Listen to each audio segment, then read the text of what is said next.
Okay, magandang gabi mga kadagit. Sa mga nagtatanong pala kung bakit bihira ako mag-upload dito sa YouTube kasi madalas po tayo sa Facebook. At sa lahat nga po pala ng bibili ng aking Bayabas G-Load, ito po ang aking Facebook page.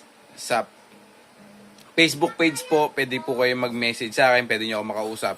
Ayan, pwede nyo po mapanood araw-araw, oras-oras ang aking mga content o vlog at saka mga tip patungkol sa laban ng gagamba. At dyan din po, lahat po ng bumibili ng aking Bayabas G-Load, dito rin po nagme-message sa aking Facebook page. Ayan, paki-follow nyo na rin ako at paki-share at paki-comment na rin po kung taga-saan ka para malaman ko kung saan nakarating tong video na to. Hanapin mo ako sa Facebook page. Ayan po ang aking Facebook page, Ryan Kadagit. At ayan po yung profile pic niya.